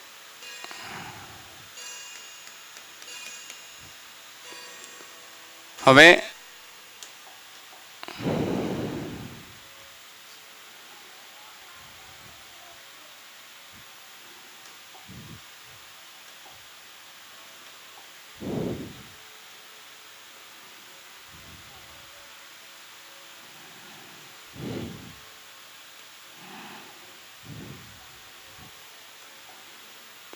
એમ દળ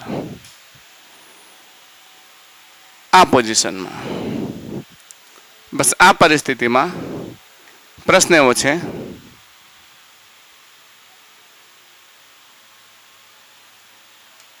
દોરી પર લાગતા તણાવ બળ શોધો.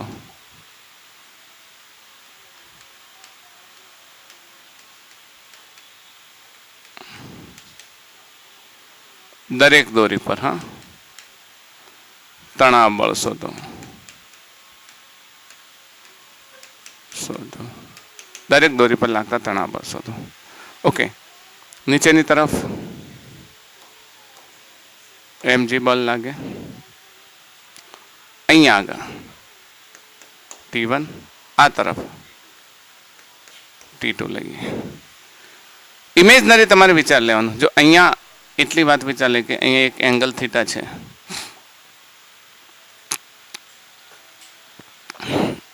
આપેલો છે અહીંયા એંગલ કેટલો આપેલો છે થીટા. આપણે શું કરશું, ઇમેજનરી એક્સ વાય અક્ષ, હવે મગજમાં એક વખત મૂકું છું પછી આપણે નહીં મૂકીએ. ઇમેજનરી એક્સ વાય અક્ષ વિચારી લો. તો એક્સ વાય અક્ષ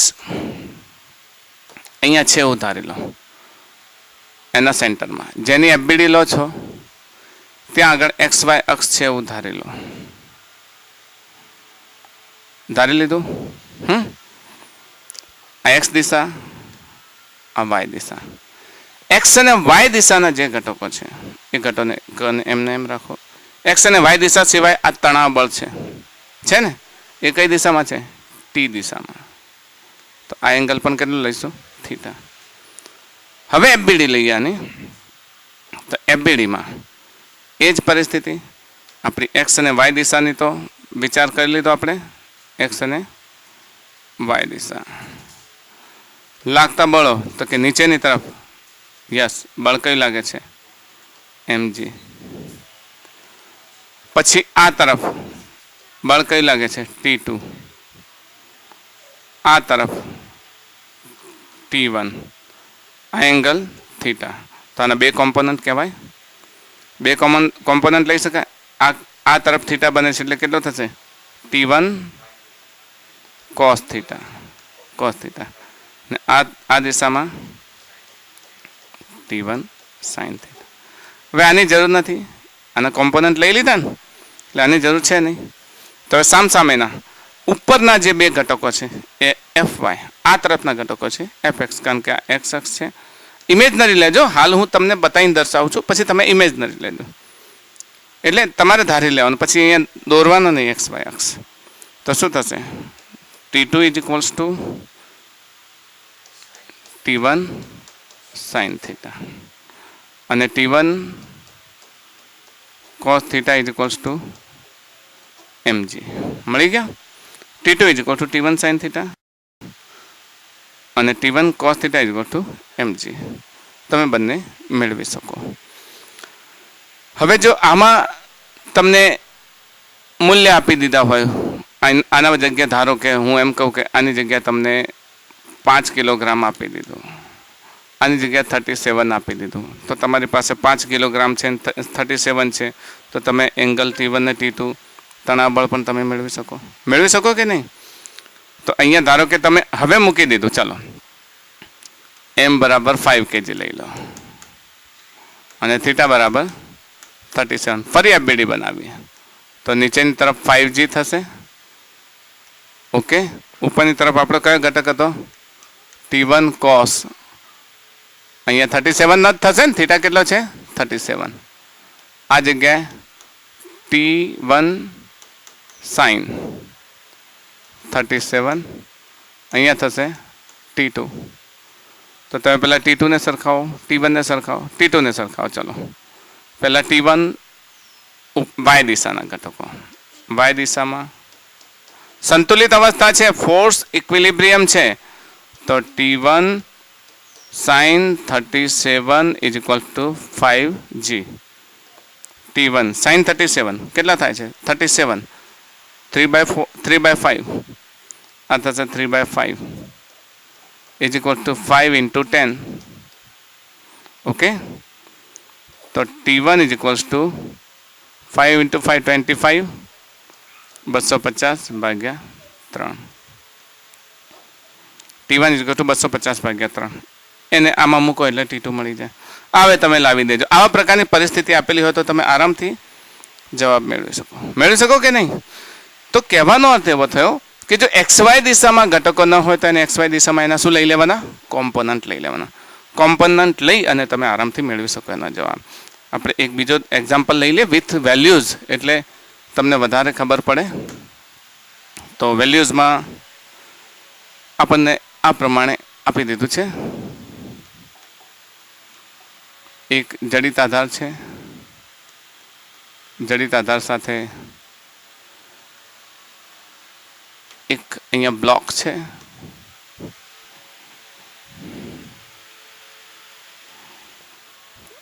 બ્લોક છે અહીંયા,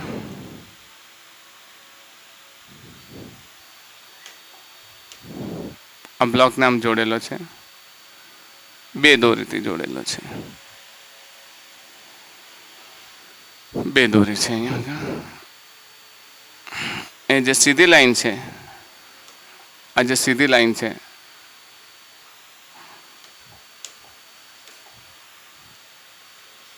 આ જે સીધી લાઈન છે એની સાથે એનો એંગલ એકનો બને છે 30, એકનો બને છે 60. 30, 60.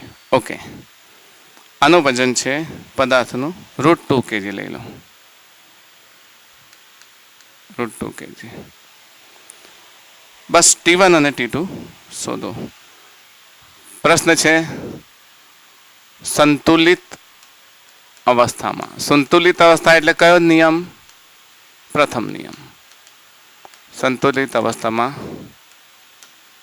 દરેક દોરીનું તણાવ બળ મેળવો.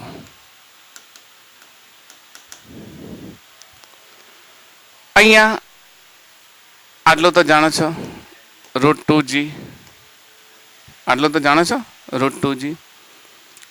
આ તણાવ બળને t1 કહીએ, આ તણાવ બળને t2 કહીએ, તો આ થશે t1 cos 60 ઉપર થશે t1 sin 60. આ તરફ થશે t2 cos 30, એ જ તરફ થશે પ્લસ કરી દઈએ t2 sin 30. હવે આ ઓરિજિનલ બળની જરૂર નહીં, એફબીડી કરી દઈએ. એફબીડીમાં હવે ઓરિજિનલ બળ નહીં દર્શાય, ઉપર અને નીચેના. તો આ થઈ ગયો √2g, √2 kg. એની એફબીડી નીચે √2g, ઉપરની તરફ કયા બળ લાગે છે? t1 sin 60 plus t2 sin 30. આ તરફ t1 cos 60, આ તરફ t2 cos 30. ઓકે, સંતુલિત અવસ્થા એટલે ઉપર અને નીચેના બળો સમાન, આ તરફ અને આ તરફના બળો સમાન. તો પહેલાં x દિશાના બળો, x દિશાના બળો કેટલા થશે? બોલો. એક્સ દિશાના એટલે આ દિશા આ દિશા, આ બંને એક્સ દિશાના બળો સમાન છે. સંતુલિત અવસ્થા, સંતુલિત અવસ્થાનો મતલબ પદાર્થ ક્યાંય ગતિ કરતો નથી. ક્યારે ગતિ ના કરે? કારણ કે આ બે બળો સમાન હોય. ત્યારે આ બે બળો સમાન હોય મતલબ T1 cos 30 is equal to T2 cos 60. T1 cos 30 is equal to T2 cos 60. T1 m ના m cos 30 root 3 by 2 is equal to T2 1 upon 2 કે root 2 1 by 2 into root 3 by 2. અહીંયા cos 30 ની કિંમત થશે 1 by 2. You should correct the value. Value યાદ રાખો. તમે ભૂલી જતા હો તો ભૂલી ના જાઓ, યાદ રાખો. આ ત્રિકોણ યાદ રાખો. 60 30 16 સામેની બાજુ રૂટ 3 1 2 હા cos 30 route 3 by 2 T1 into root 3 by 2 is equal to T2 हाँ 1 upon cos 60 1 upon 2 root 2 नहीं 1 upon 2 2 2 cancel तो T2 is equals to root 3 T1 મળી ગયું એક relation. T2 is equal to root 3 T1. હવે ઉપરના અને નીચેનાને સરખાવીએ, y દિશાના બળોને સરખાવીએ અને સાઈડમાં ખસાડી દઈએ વચ્ચે આવતો હોય તો.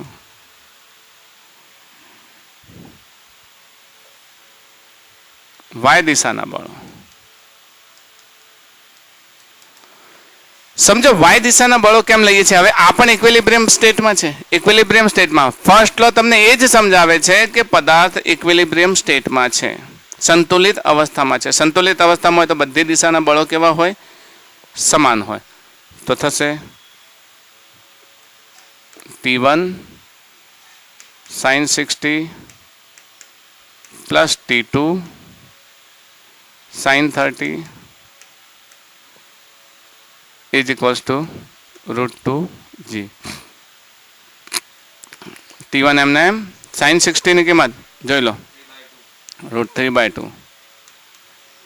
plus T2 sin 30 ની કિંમત 1 by 2 is equal to root 2 into 10. T2 ની જગ્યાએ root 3 T1 મૂકી શકીએ અથવા T1 ની જગ્યાએ T2 upon root 3 મૂકી શકીએ. T1 ની જગ્યાએ આપણે ચાલો T1 ની વેલ્યુ મૂકીએ. T1 is equal to T2 upon root 3. આ કિંમત અહીંયા મૂકીએ તો T2 upon root 3 into root 3 by 2 plus T2 by 2 is equal to root 2 ની કિંમત 1.41 થાય. 1.41 થાય. 1.41 એટલે 14.1 લખીએ ચાલે ને. રૂટ 2 ની કિંમત 1.41 અને 10 વડે ગુણો એટલે 14.1. Root 3 cancel. T2 by 2 plus T2 by 2 is equals to 14.1 એટલે T2 ઇઝ ઇક્વલ્સ ટુ કેટલા થશે? 14.1 ન્યૂટન.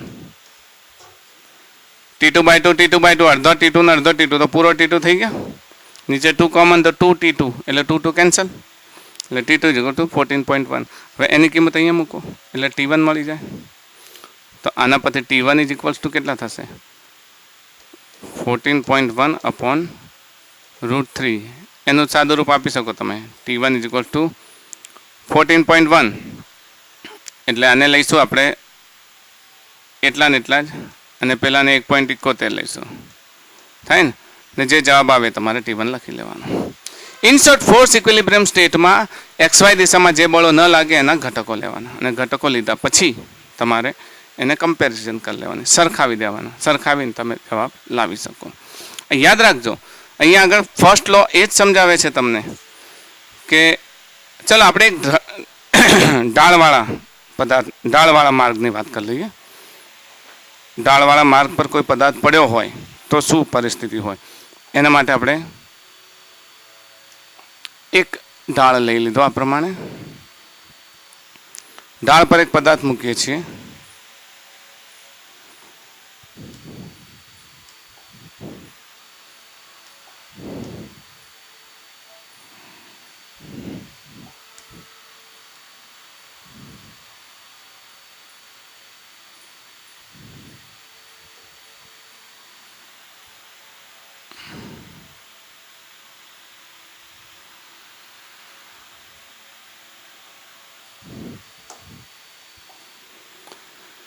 જો એમ દળનો પદાર્થ છે, થીટા ઢાળ પર સ્થિર છે.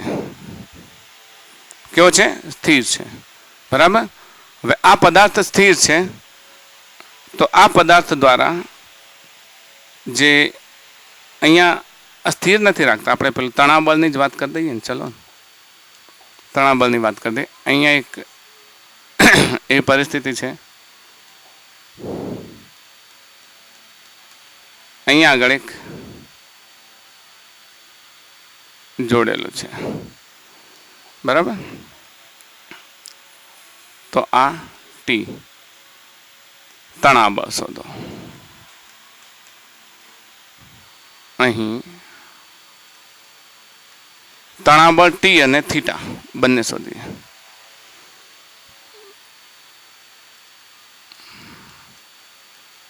તણાવ બળ ટી, પછી હજી એક બળ આમાં લાગે છે, લંબ બળ. લંબ બળ એન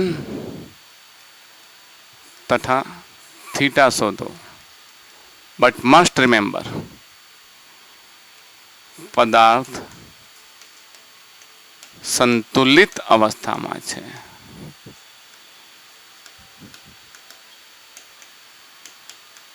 આગળ આપણે વાત કરી ચૂક્યા છીએ કે અહીંયા સંતુલિત અવસ્થા એટલે F net 0, right. F net is equal to 0. બધા બળોનો સરવાળો 0 થાય. એક્સ દિશા, વાય દિશા, ઝેડ દિશાના બળોનો સરવાળો 0 અકોર્ડિંગ ટુ ફર્સ્ટ લો, પહેલા નિયમ પ્રમાણે. અહીંયા આના દ્વારા mg બળ ક્યાં લાગે? નીચે લાગે.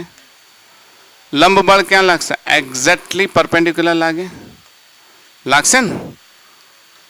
લંબ બળ હંમેશા પરપેન્ડિક્યુલર લાગે. બીજી વાત કે આ જે mg છે, આ લંબ બળ n છે, તો અહીંયા આપણે યામ સમતલમાં આ તરફ ટી બળ લાગે છે, તણાવ બળ. તો આની જે એફબીડી લઈએ, એ એફબીડી એકચ્યુઅલી એક ઢાળ પર છે એટલે સપાટી આ પ્રમાણે છે. તો આપણે યામ પણ આ પ્રમાણે જ લઈશું. યામ પણ કઈ રીતે લઈશું? આ પ્રમાણે જ લઈશું. ફોર એક્ઝામ્પલ આ પ્રમાણે યામ લઈશું. એને અચ્છા વિઝિબલ ન થાય તો થોડા વિઝિબલ થાય એવું કરી લઈએ.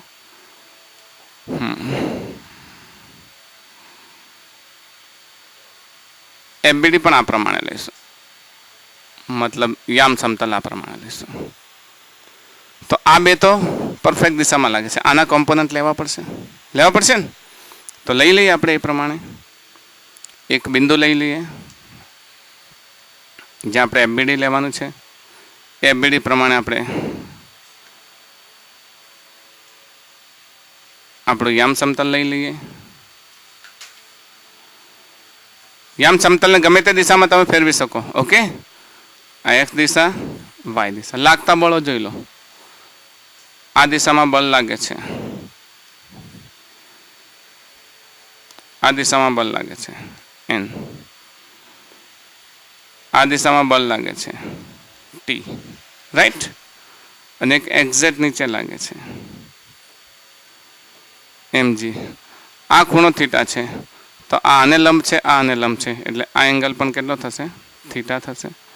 તો એનો આ દિશામાં જે ઘટક મળશે એ કયો મળશે? mg cos theta. ને આ દિશાનો ઘટક મળશે એ મળશે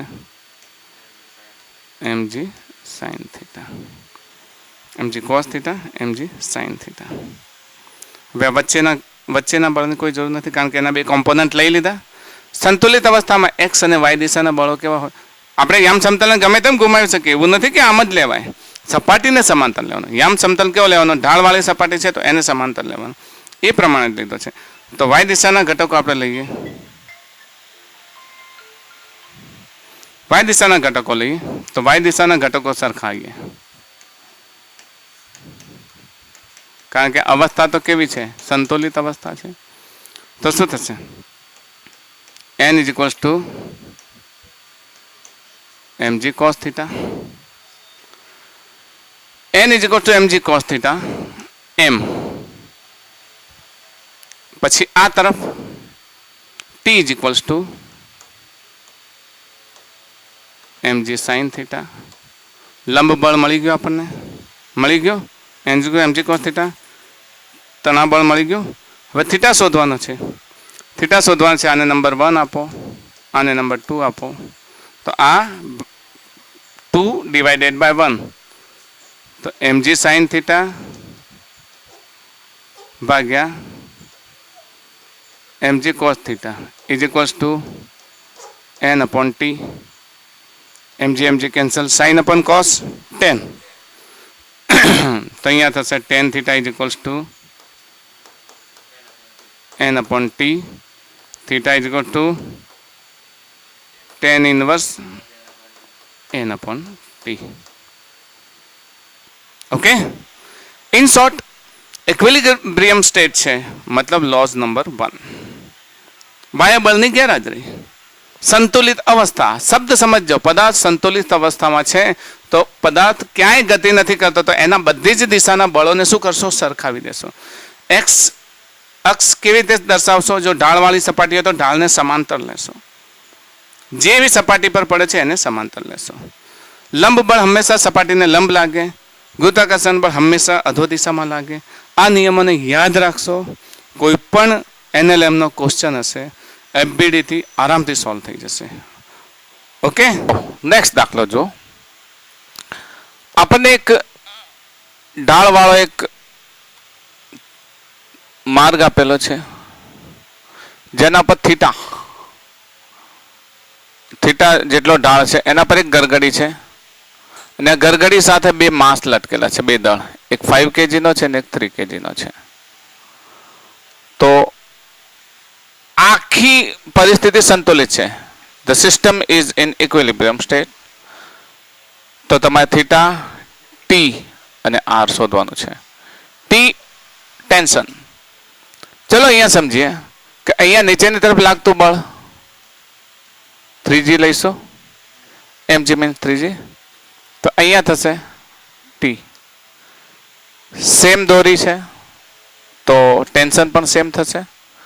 તો અહીંયા પણ ટેન્શન કેટલું થશે? ટી. હવે અહીંયા આગળ 5g માટે લાગતા બળો, આ 5g આપણે થોડું બહાર લખી લઈએ, નહીં લખાય. ઓકે, અહીંયા આના પર લાગતું બળ perpendicular force, that is n, normal force લંબ બળ, અને નીચેની તરફ આપણે શું લઈશું? mg. કલર ચેન્જ કરી લઈએ, વ્હાઇટ જ લઈએ. ચલો, mg ક્યાં લાગશે? નીચેની તરફ. તો mg ના બે કોમ્પોનન્ટ મળશે. mg ના બંને કોમ્પોનન્ટને આ પ્રમાણે દર્શાવી દઈએ કે એક આ તરફ છે, એંગલ થીટા થશે, કારણ કે આ બે પરપેન્ડિક્યુલર છે એકબીજાને, તો આ પણ પરપેન્ડિક્યુલર છે. તો આ થશે mg cos થીટા ને આ થશે mg sin થીટા. ઓકે, હવે આખી જ પરિસ્થિતિને આપણે લઈ લઈએ. તો દરેકની FBD લઈએ. પહેલા 3 કિલોગ્રામની FBD લેતા,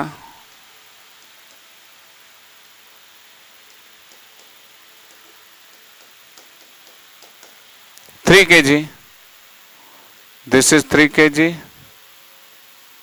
नीचे तरफ 3g, ऊपर तरफ टेंशन, इक्विलिब्रियम स्टेट. तो शू थे? t is equal to 3g, g is equal to 10, तो 3 into 10, तो t is equal to 30 newton. Okay, t मिली गया अपन, समझ पड़ी? आ संतुलित अवस्था है तो टी और 3g केवा है? सरखा जैसे ने. तो आ 3 किलो ની FBD લઈએ, फ्री बॉडी डायग्राम. तो ઉપરની તરફ ટી બળ લાગે છે, નીચેની તરફ 3g લાગે છે, બંને સરખા છે અને ગતિ કરતું નથી, ઇક્વિલિબ્રિયમ સ્ટેટમાં છે. ઇક્વિલિબ્રિયમ સ્ટેટમાં છે એટલે બંને બળ કેવા છે? સરખા. તો t = 3g. ટી મળી ગયા આપણને. હવે 5 કિલોગ્રામની FBD લેતા,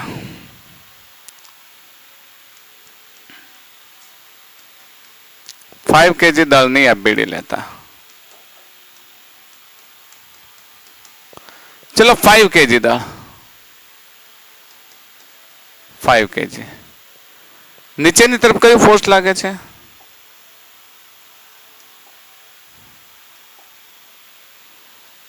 નીચેની તરફ લાગે છે mg, રાઈટ? પછી આ તરફ લાગે છે mg cos થીટા, આ તરફ લાગે છે mg sin થીટા, અને આ તરફ લાગે છે ટેન્શન ટી, ને ઉપરની તરફ લાગે છે લંબ બળ n. મેં તમને પહેલા જ કહ્યું હતું કે આપણે યામ સમતલ કેવી રીતે લઈશું? આ સપાટીને સમાંતર લઈશું ને. કોઓર્ડિનેટિંગ સિસ્ટમ કેવી રીતે લઈશું? સપાટીને સમાંતર. તો કોઓર્ડિનેટિંગ સિસ્ટમ અહીંયા સપાટીને સમાંતર લઈએ. This is x direction and this is y direction. Okay? x direction, y direction. તો x અને y સિવાયને કા હતું જેને આપણે બળ લઈ લીધા? તો n કોને આ તો હવે નહીં લખીએ તો ચાલશે ને, કારણ કે એને કોમ્પોનન્ટ લઈ લીધા. તો n કોને સમતોલે છે? mg cos theta. તો mg cos theta is equals to n, અને mg sin theta is equals to t.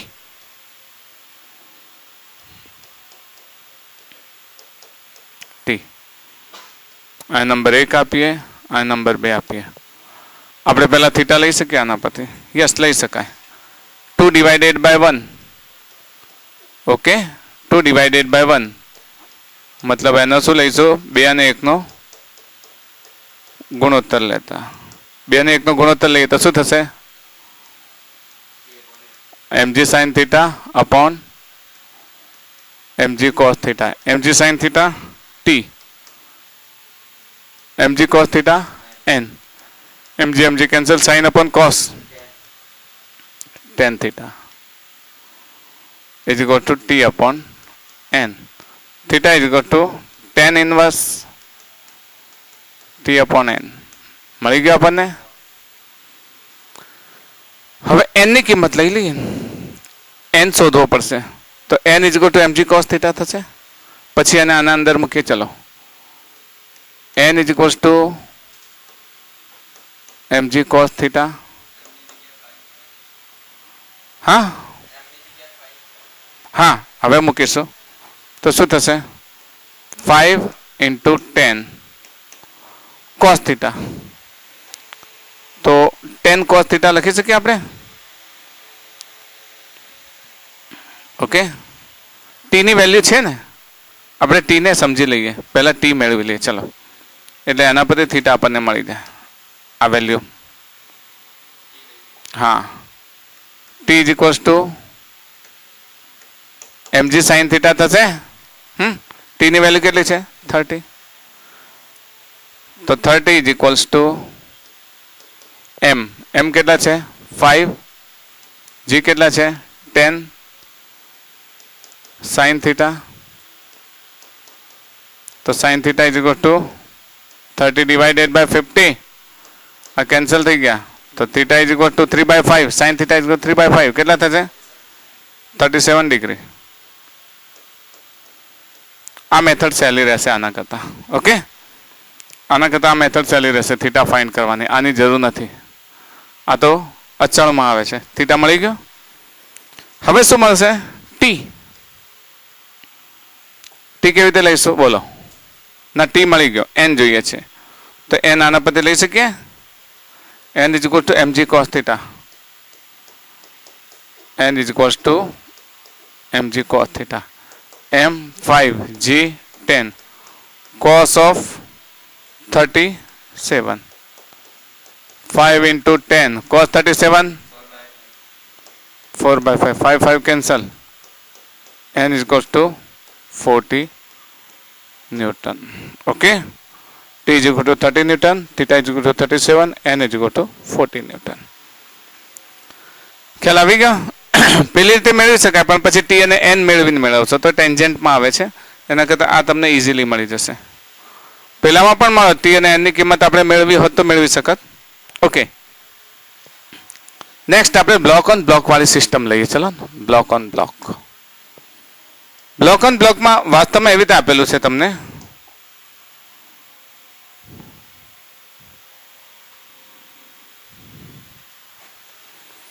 કે બે બ્લોકનો સિસ્ટમ આપી દીધું છે.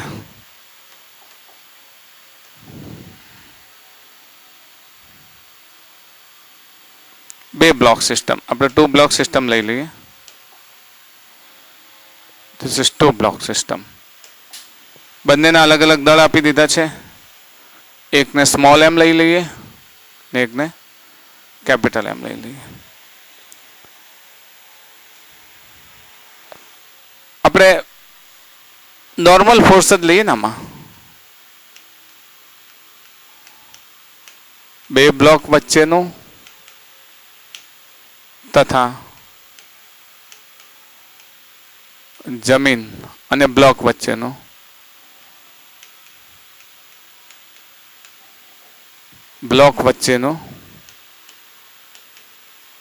લંબ બળ શોધો.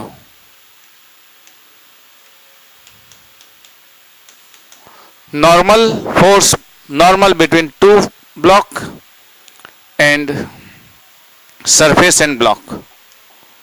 Okay, normal between two block and surface and block. મતલબ અહીંયા જે લંબ બળ લાગે ને અહીંયા જે લંબ બળ લાગે એ બંને શોધવાના છે. અહીંયા જો પહેલી વાત તો તમારે જો લંબ બળ શોધવું છે તો પહેલા બ્લોકની વાત કરીએ. તો પહેલો બ્લોક અહીંયા આગળ આના પર કયું બળ લગાવે? વજન બળ, જેને આપણે શું કહીશું? mg, small mg. એ બ્લોક આના પર એક નોર્મલ ફોર્સ લગાવશે, that is n1. ઓકે, આ બીજો બ્લોક જમીન પર જે બળ લગાવે એ આનું તો બળ છે જ, સાથે સાથે આનું છે ને, આનું તો દળ છે સાથે સાથે આનું. આ બ્લોકમાં એકલું આનું દળ નથી, આ બંનેનું દળ છે. એટલે m plus small m into g લખીએ, ચાલે? m plus small m into g. અને આ બ્લોક દ્વારા લાગતું લંબ બળ, that is n2 લઈએ. ઓકે, તો n2 પણ લઈ લઈએ અને n1 પણ લઈ લઈએ. એ ચલો FBD અલગ અલગ લઈ લઈએ. પહેલા બ્લોક m દળના બ્લોકની FBD લેતા. જો m દળના બ્લોક માટે m દળનો બ્લોક એ નીચેની તરફ લગાડે સ્મોલ mg, ઉપરની તરફ શું લગાડશે? n1. તો n1 બરાબર શું મળી ગયો? mg. હવે કયા બ્લોકની FBD લઈશું? સેકન્ડ બ્લોકને.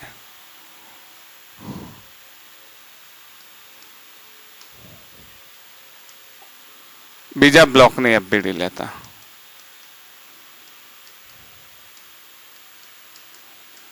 હવે એ બ્લોક વાસ્તવમાં છે m દળનો, પણ નીચેની તરફ જે બળ લગાડે છે કેટલું લગાડે છે?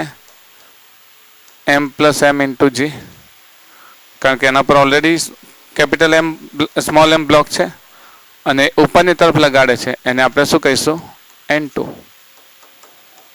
તો n2 ઇઝ ઇક્વલ ટુ શું લખી શકીએ? Capital m plus small m into g લખી શકાય ને? હવે આને આ રીતે પણ લઈ શકાય કે આ n1 લગાડે તો એના નીચે પણ n1 લાગે. અને બીજી રીતે FBD ઘણા લોકો લે છે કે આ n1 લગાડે તો સામે n1 લાગે. તો બીજા બ્લોક પર લાગતા બળો કેટલા? બીજા બ્લોક પર એક બ્લોકનું પોતાનું mg, એક બીજું n1 અને બ્લોક પોતે ઉપરની તરફ લગાડે n2. ઓકે, બીજી રીતે આ રીતે પણ લઈ શકે, ઘણા લોકો લે છે. આ ફાવે તો લખી શકો. તો n2 is equals two n1 plus mg. n1 એટલે બરાબર અને કેપિટલ લેવાનું છે. N1 plus mg, a small mg, a capital mg, g common, small m plus capital M, and this is N2. તો બંને સરખા જ છે. ઓકે, સમજ પડે છે ને? કારણ કે આના પર લાગે તો N1 નીચે પણ લાગશે ને, રિએક્શનરી ફોર્સ લાગશે. આ તો mg છે, સામે N1 લાગશે તો આ N1 લગાવશે અને આનું mg લાગશે. તો પછી અત્યારે આપણે શું કર્યું કે એક સાથે લઈ લીધો, તો પછી આ નોર્મલ નથી લગાવ્યો. ઓલરેડી આપણે એના અંદર દળ ઇન્ક્લુડ કરી લીધો, પણ દળ ઇન્ક્લુડ નથી કરતા તો પછી N1 ને એની સાથે લઈશું. આ રીતે પણ તમે લઈ શકો, જે રીતે ફાવે એ રીતે લઈ શકો. બંને રીતે જવાબ એ જ પ્રમાણે આવે છે. હવે 3 બ્લોક સિસ્ટમ લઈ અને આજના ફર્સ્ટ લોના આ લેક્ચરને પૂરું કરીએ. તો 3 બ્લોક સિસ્ટમમાં 3 લઈએ બ્લોક.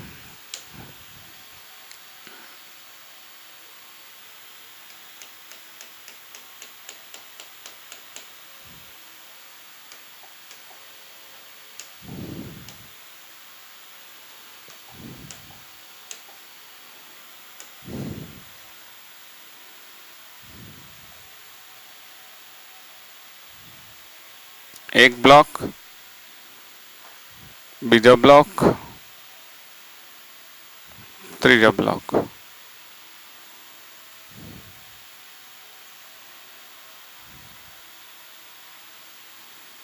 ત્રીજો બ્લોક આના પર લઈ લઈએ. ત્રણેયના દળ અલગ અલગ લઈ લઈએ. 2 kg, 3 kg, 5 kg. આને લઈશું 2 kg, આને લઈશું 3 kg, આને લઈશું 5 kg. આખી સિસ્ટમને જ નીચે લાવી દઈએ. બળ દર્શાવતા નહીં ફાવે નહીં તો એ જ પ્રશ્ન આપણો. દરેક બ્લોક વચ્ચેનું લંબ બળ શોધો. દરેક બ્લોક વચ્ચેનું લંબ બળ શોધો.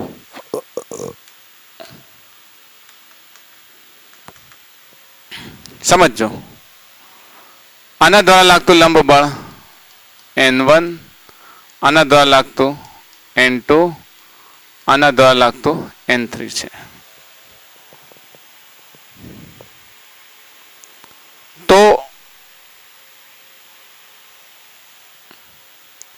અહીંયા N1 લાગે છે તો નીચેની તરફ દળ કેટલું રહેશે? અહીંયા ધ્યાન આપશો. અહીંયા N1 લાગે છે તો નીચેની તરફ કેટલું દળ રહેશે? 5 + 3 + થશે ને, 5g + 3g + 2g. તો આના દ્વારા કેટલું લાગે છે? 5g + 3g + 2g. આના ઉપર કેટલા બ્લોક છે? આના પર લાગતું બળ આના પરના બ્લોક જેટલું, કેટલું? 3g + 2g. આના પર આના બ્લોક જેટલું, કેટલું? 2g. દરેકને FBD બનાવી દઈએ. ઓકે, દરેકને FBD બનાવી દઈએ. તો દરેકને FBD બનાવીશું તો શું થશે? અથવા તો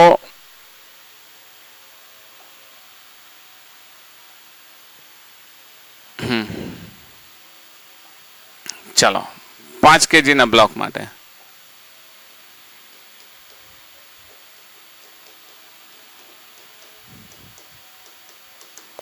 फाइव kg નો બ્લોક, નીચેની તરફ લાગતું બળ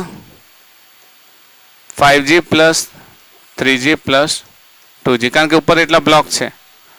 ને ઉપરની તરફ લાગતું બળ N1 લીધો. તો N1 = 5g + 3g + 2g. N1 = 5 3 10g, 10 × 10 થશે ને, 100 ન્યૂટન. આવ્યું 100 ન્યૂટન? પેલો આવી ગયો 100 ન્યૂટન. બીજાનો